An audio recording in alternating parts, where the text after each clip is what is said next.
মুক্ত আকাশে ডানা মেলে উঠছে রঙিন টিয়া, কখনো গাছের ডালে, কখনো নাম ধরে ডাকতেই উড়ে এসে বসে মানুষের কাঁধে, মাথায়, হাতে।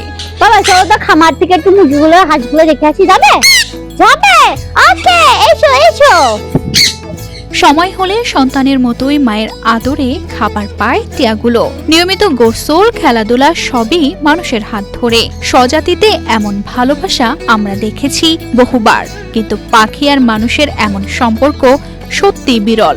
এর নিয়ে আমি খেলাধুলা বলেন, বাসাতে আনুষঙ্গিক দৈনন্দিন কাজ বলেন, রান্না বলেন, ঘর পরিষ্কার বলেন, বা থাল বাসন মাজা বলেন, কাপড় চোপড় কাচা বলেন, A to Z আমার বাসার দৈনন্দিন কাজের সাথে ওরা তো সবাই থাকেই।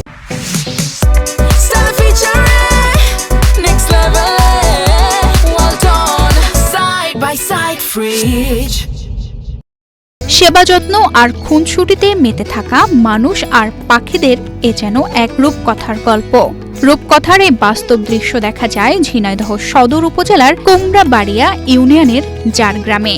ওরা গ্রামের যে মাথাতে থাকুক, মানে যদি ডাক দিই বাবা বাসায় এসো, ওরা উড়ে চলে আসে। সারাদিন ছাড়া থেকে সন্ধ্যার সময় ধরেন অনেক সময় ওদের রিল্যাক্সের একটা বিষয় আছে, রিল্যাক্স করতে গেলে অনেক সময় বাইরে যায়, বাইরে যে ঘুরে টুরে আসে, বাবা বাসায় চলে আসে, তখন বাসাতে চলে আসে। 5 বছর আগে আক্তারুজ্জামানের সঙ্গে ফারিয়া আক্তার রিয়ার বিয়ে হয়। বিয়ের পর স্ত্রীর একাকিত্ব কাটাতে কুষ্টিয়া থেকে 24,000 টাকা দিয়ে 20 দিন বয়সী একজোড়া সান কোনুর জাতের টিয়া কিনে আনেন আক্তারুজ্জামান। তখন টিয়াগুলোর চোখও ফুটেনি। আদর যত্নে বড় করে তাদের নাম রাখা হয় সান ও অ্যালেক্স। এখন সেই সান ও অ্যালেক্সের সংসারে আরো যোগ হয়েছে নতুন 4টি টিয়া। আমার প্রথম দুইটা নাম ছিল হচ্ছে যে সান আর অ্যালেক্স, যে দুইটা সবাই সবচেয়ে বেশি চেনে, এবং সেকেন্ড দুইটা নাম হচ্ছে ম্যাঙ্গো আর অরেঞ্জ। মানে ওরা দুটো এত সুন্দর দেখতে ছিল যে যার কারণে ফলের নামই রেখেছিলাম। আর এখন নতুন যে দুইটা হচ্ছে এনেছি, মানে রয়েছে আমার টেম করা, ওই দুইটার নাম হচ্ছে চিলি আর সেলোটাস। আঙ্গুর, কমলা, আপেল, বেতনা, বাদাম, সূর্যমুখীর বীজ, ছোলা, গম, এমনকি ভাতও খায় তারা।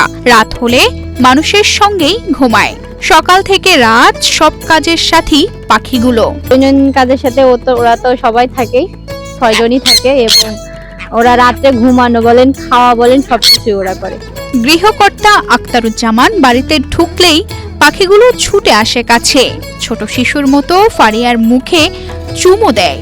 এই ভালোবাসায় বদলে দিয়েছে পুরো বাড়িটিকে। আর এই দৃশ্য দেখতে দূর দূরান্ত থেকে ভিড় করছে হাজারো মানুষ। আমাদের ঘাড়ে টাড়ে বসে এসে দেখতে ভালো লাগে। খুব সুন্দর প্রকৃতিক একটা সৌন্দর্য আমাদের লাগে, আরো এলাকার পাশে, সেই হিসেবে আমাদের কাছে অনেক ভালো লাগে।